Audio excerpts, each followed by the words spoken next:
Hi, welcome to livingpianos.com. I'm Robert Estrin with a great subject today. When do you add the pedal in your piano practice? Well, a lot of you might be thinking, what do you mean, when do you add it? Why don't you just use the pedal the whole time?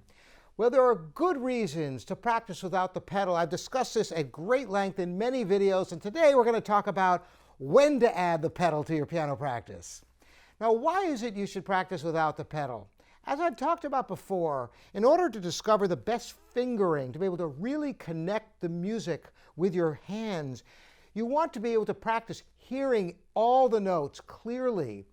Now, the pedal is kind of like the icing on the cake. It makes everything sound better, but you want to try to achieve a beautiful, smooth performance playing without the pedal, and if you do that, then adding the pedal is going to enrich your performance. More than that, you won't use the pedal as a crutch to connect what you can already connect with your hands, leaving the pedal as an expressive device to enhance tone instead of merely correcting what you should be able to do with your fingers. So I'm going to take a familiar section of the Chopin Ballade in G minor, and I'm going to show you what to do if you are practicing this section of the famous G minor Ballade. I'm going to play as written first with the pedal, and then I'm going to talk about when would you add the pedal in your practice.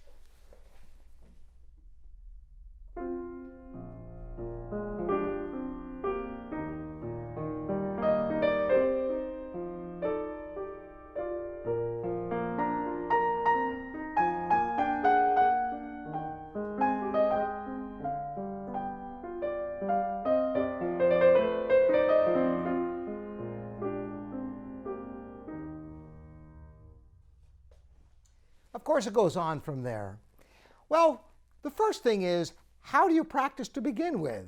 And I've talked about this also, and it's really important with solo piano repertoire to break it down to its most intrinsic elements so that you can get all the details. Because if you try to learn too much at a time, there's only so much you can assimilate at one time, which is why you want to take a small section at a time, hands separately, figuring out the notes, counting out the rhythm, figuring out the best fingering, as well as observing phrasing markings such as staccatos and slurs, and all the expression, all the other marks that are in there with the dynamics, the louds and the softs, accents, all the rest of it.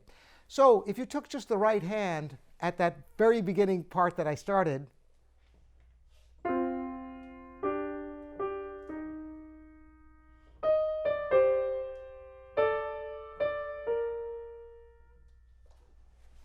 now, if I was practicing this piece, now I already know this piece, I learned it years ago, but if it was a fresh piece and I was learning this section, that's all I would learn. Why so little? Could I learn more than that? Absolutely.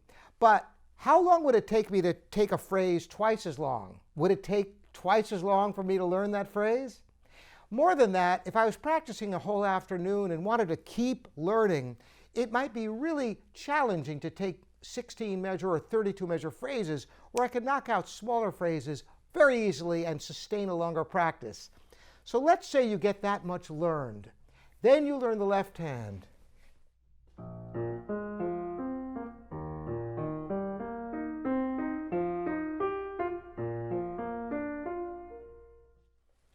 And you get the left hand securely memorized and smooth and comfortable. Then you put the hands together. Oftentimes, I suggest when putting the hands together the first time, challenge yourself, since you've already memorized each hand separately, try to do the hands together from memory. You may need to go substantially slower at first in order to achieve that. Once you get it together and the hands are together smoothly and memorized and at a reasonable tempo, as fast as you can get it up to in one sitting, because, of course, you'll come to a point of diminishing returns, and maybe you're better off waiting for the next day to get a very fast piece up to tempo. But still, once you get it up to tempo, you play the hands together as close to tempo as you are comfortable to achieve in one sitting. Again, without the pedal.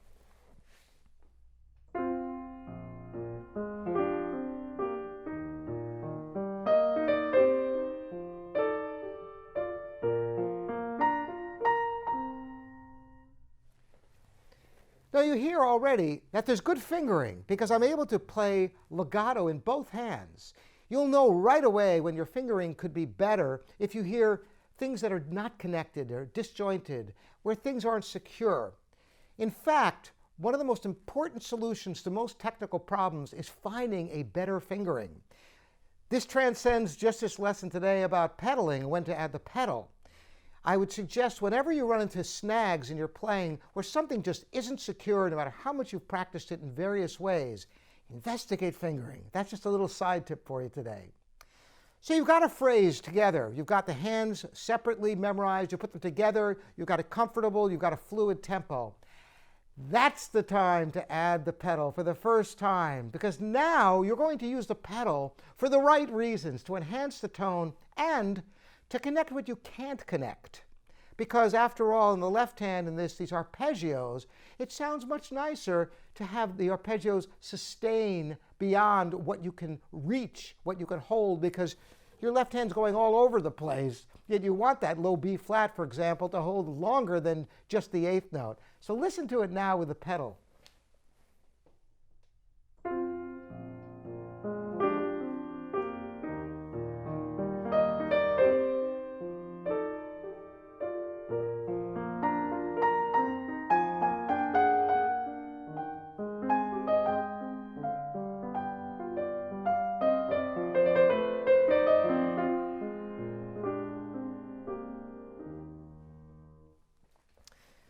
Now, of course, I went beyond a little bit for you, just so you could hear the beauty of this magnificent writing of Chopin.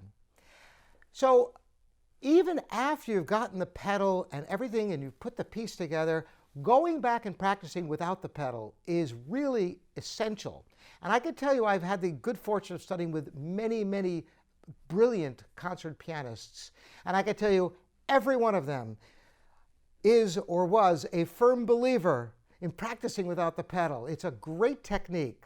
So add the pedal, reward yourself each phrase you master. And then even after you have the whole piece with pedal, return to playing without the pedal to keep your playing honest, and don't just use the pedal as a crutch to hold things that you know that you can connect them with your hands after you practice in the manner I've just described. I hope this is helpful for you. Again, I'm Robert Estrin here at livingpianos.com, your online piano store.